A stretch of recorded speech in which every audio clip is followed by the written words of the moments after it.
इसलिए बोली लगाई उन मूर्तियों की। बोले एक मूर्ति 100 रुपए की, एक मूर्ति बोले 1 लाख रुपए की।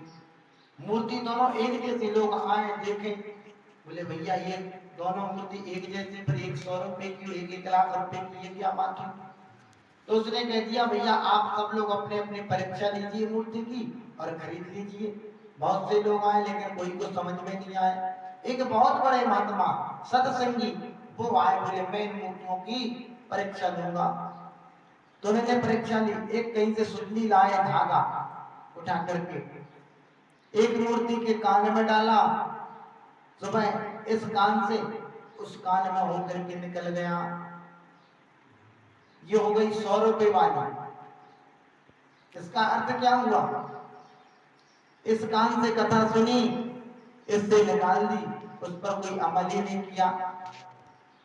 तो यही है श्रोता वो 100 रुपए वाले।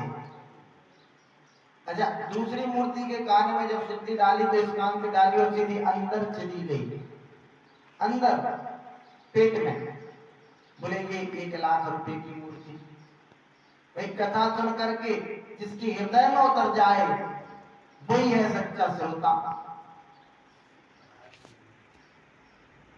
लेकिन हृदय में बिरले की उतरती है, सब लोगों के हृदय में कथा नहीं उतरती। और एक बार जो सुखदेव जी कहते हैं कि भगवान की कथा को सुन करके ये कह गए कि बहुत सुन ली, कल उधर हो रही थी, परसों उधर मंदिर पर सुनी, कितनी बार सुने?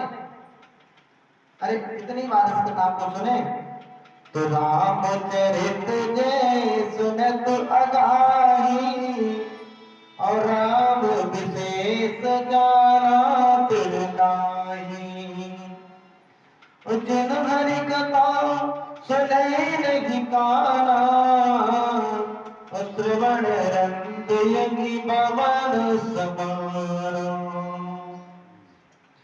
परमात्मा की कथा को सुन करके ये कह दे कि कितनी बात सुने। और अब तो सूत जी कहते हैं, सौनक ऋषि कहते हैं कि आप इतिहास में कितनी बार भी सुनो, एक बार नहीं 1000 बार सुनो। मुहुर्मुहु रस का भूभाव कहा, कथा का रस पान करो। बार बार नहीं, 10 बार नहीं, अनेकों बार कथा को जितना सुनेंगे। अच्छा, जितनी हमें सुनी हुई बात कोई सुनाए उसमें आनंद आता, उतना अनसुनी बात में नहीं आता। बोलो आता कि नहीं? जो कथा में याद हो और कोई हम उस कथा को सुनावे उसमें बड़ा आनंद आता है।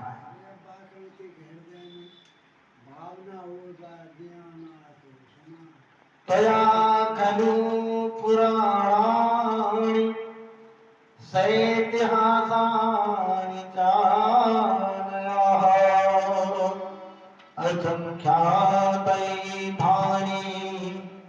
धर्मसिद्धानि अन्यथा।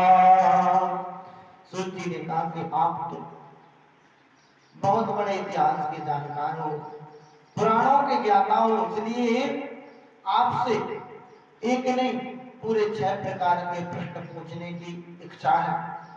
बोले पहला प्रश्न हमारा यह है कि मानव के लिए परम धर्म क्या है? मानव का धर्म क्या है? करोड़ों की प्रॉपर्टी कमाना भगवान का लाखों का चढ़ावा चढ़ाना, या फिर आखिर धर्म की परिभाषा है क्या? मनुष्य के लिए सबसे बड़ा धर्म क्या है? दूसरा प्रश्न हमारा, मंदिर में जब हम जाते हैं ना पूजा करते तो बड़ी विचित्र बात होती है। कोई कहता है कि